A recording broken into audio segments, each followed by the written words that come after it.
लोकसभा चुनाव के छठे चरण का मतदान 25 मई को होने वाला है। 7 राज्यों की 57 लोकसभा सीटों पर वोटिंग होने वाली है।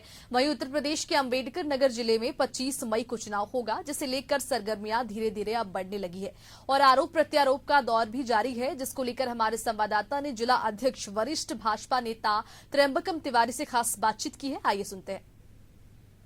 चरण का यहाँ पर लोकसभा चुनाव होना है, वोटिंग होनी है। इसके अलावा यहाँ पर हमारे साथ इस समय बीजेपी के जिला अध्यक्ष त्र्यंबक तिवारी जी मौजूद हैं। विपक्ष के क्या आरोप हैं जो बीजेपी पे लगाए जा रहे हैं और तमाम तरीके की जो विकास की बात की जा रही है बीजेपी के द्वारा, उन सभी सवालों का हम इनसे जवाब लेंगे।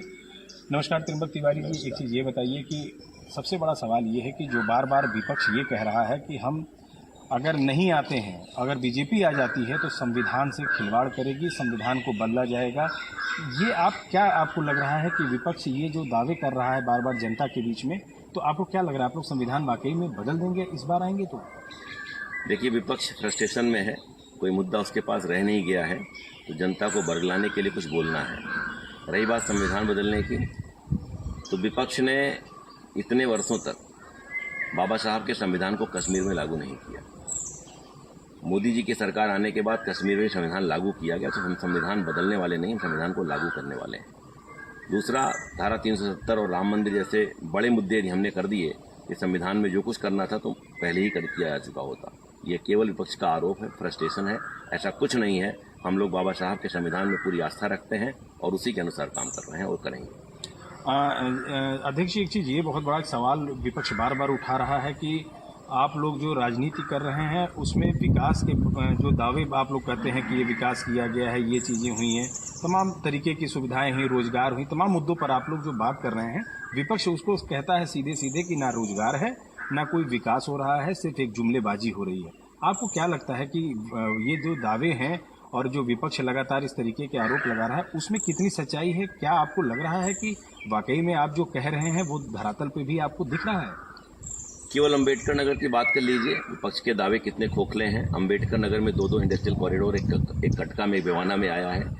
पूर्वांचल हाईवे, पूर्वांचल एक्सप्रेसवे के साथ साथ कई लिंक एक्सप्रेसवेज, पूरी सड़कें, विकास, पूरी गंगा यहाँ पर बह रही है, जो आपको भी दिखाई पड़ रही होगी। जो अंबेडकर नगर का ये हाल है, जो लगातार पिछड़ा हुआ था, तो जहाँ विकास पहले से हो रहा था उसकी क्या हाल होगी, तो विपक्ष केवल फ्रस्ट्रेशन में। ये 2-3 ऐसे मुद्दे हैं या गुजरात से जुड़ा हुआ जो मामला था, वो चीजें क्या चुनाव में असर डालेंगी? ये जो पीडीए का फुल फॉर्म है, वास्तव में वो परिवार डेवलपमेंट अथॉरिटी जो कहा गया है वो सही है, ये इनका फ्रस्ट्रेशन इनका है। मोदी जी ने, योगी जी ने कह दिया है कि केवल 4 जातियां हैं, किसान, गरीब, महिला और युवा। हम लोग जातिवाद पे विश्वास नहीं करते और अब देश की जनता भी जातिवाद पे विश्वास नहीं कर रही है। विकास की गंगा बह चुकी है, राष्ट्रवादी विचारधारा के लोग राष्ट्र को विकसित करने के लिए पूरी तरीके से भारतीय जनता पार्टी के साथ हैं। ये भी विपक्ष का फ्रस्ट्रेशन ही है और कुछ नहीं। चुनाव में किस तरीके से सेट करेंगे या इस चीज़ को कैसे, इस नैरेटिव को हटाएंगे या पब्लिक के बीच की बात है, उस पर आपका क्या कहना है? व्यक्तिगत आरोप लगाना लोकतंत्र में अच्छा नहीं होता है और विपक्ष के लोग ये जैसा कर रहे हैं तो ये उनकी लोकतंत्र में आस्था पे क्वेश्चन मार्क है। रही बात भारतीय जनता पार्टी के प्रत्याशी के विषय में, तो आपने भारतीय जनता पार्टी के प्रत्याशी के घोषणा के बाद उनका जो स्वागत हुआ था, उसमें आपको ये दिखाई पड़ गया होगा कि किस तरीके से पूरी अंबेडकर नगर की भारतीय जनता पार्टी और अंबेडकर जनता पार्टी प्रत्याशी के साथ है। हमारे पार्टी का जो प्रत्याशी है, 5 साल सांसद रहा है, विधायक रहा है, बहुत ही पढ़ा लिखा नवयुवक है और बहुत अच्छी सोच के हैं। विकसित भारत की संकल्प यात्रा से प्रभावित होकर के विकसित भारत में अपना योगदान देने के लिए वो आए हैं और मुझे लगता है कि उनसे ज़्यादा उनके दोनों प्रत्याशियों में हम कंपैरिजन करें, जिनकी आप बात करें, जिन्होंने बयान दिया है और हमारे प्रत्याशी, तो कहीं कोई तुलना नहीं है। युवाओं को सही दिशा में ले जाने के लिए भारतीय जनता पार्टी का ये सही निर्णय है। जैसा कि आपने कहा कि जो प्रत्याशी बीजेपी के हैं वो काफ़ी पढ़े लिखे हैं, आपको क्या लग रहा है कि अगर वो जीत के आते हैं तो किस तरीके से उनको अंबेडकर नगर की जनता को उनका लाभ प्राप्त होगा, या उनके जीत का जो है कैसे यहाँ पर लोगों को एक जो होना चाहिए, जो सरकार लगातार दावे कर रही है कि हम युवा को, हम ऐसे लोगों को ले आ रहे हैं कि जो तमाम योजनाओं को और तमाम पॉलिसीज़ में सरकार का वो योगदान उनका रहता है और उनकी बातें सुनिए, तो आपको क्या अम्बेडकर नगर कैसे लाभान्वित होगा? हमारे प्रत्याशी के भाषण के केवल 2 बिंदु इस बात को प्रदर्शित कर देंगे। विपक्ष के प्रत्याशी लगातार इतनी बार विधायक रहे हैं, बड़े मंत्री रहे हैं और स्वास्थ्य विभाग के मंत्री रहे हैं। यहाँ के मेडिकल कॉलेज उन्हीं के समय में खोले गए, यहाँ का मेडिकल उन्हीं समय खोला गया और उसकी स्थिति क्या है आप देख रहे हैं। हमारे प्रत्याशी ने सार्वजनिक रूप से कहा है कि यदि वो सांसद बनते हैं और भारतीय जनता पार्टी की सरकार बनते हैं इस बार, तो यहाँ पर मेडिकल कॉलेज में ट्रॉमा सेंटर की स्थापना करेंगे। उन्होंने कहा कि अम्बेडकर नगर में केंद्रीय विद्यालय की स्थापना करेंगे।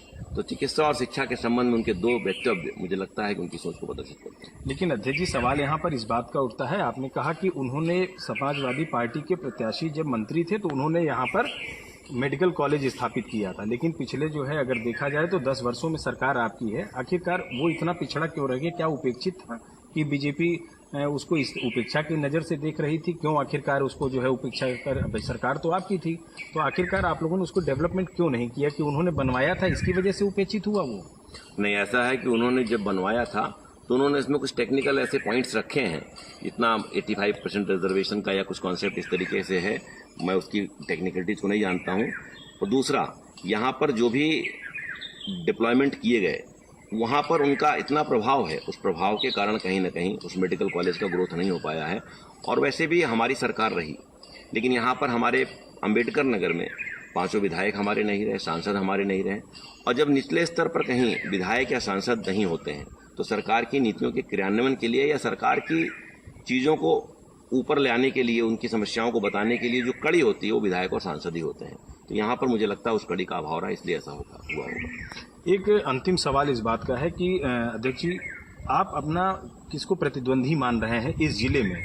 क्या लग रहा है, आपकी लड़ाई बसपा से है या आपकी लड़ाई जो है समाजवादी पार्टी के प्रत्याशी से? कोई लड़ाई किसी से नहीं है, हमारी लड़ाई है ही नहीं। हम गांव-गांव घूम रहे हैं, जनता ने एक तरफा मन बनाया हुआ है, भारी अंतर से भारतीय जनता पार्टी का प्रत्याशी विजयी होगा। ये थे हमारे साथ त्रियंबक तिवारी जी, जो जिलाध्यक्ष इस समय अम्बेडकर नगर है। चुनाव आना था, उसके ठीक पहले इनको यहाँ का जिम्मेदारी दिया गया है और पार्टी ने इनके ऊपर काफ़ी भरोसा जताया हुआ है। बड़े संगठन के बड़े पदों पे भी रहे हैं। अब देखना ये होगा कि अम्बेडकर नगर में बीजेपी किस तरीके से जो है अपनी जीत दर्ज करा पाती है या यहाँ पर विपक्ष मजबूत होकर के उभरेगा, ये आने वाली मतगणना में ही पता चलेगा। Pankaj Mishra, Ambedkar Nagar, Asian news.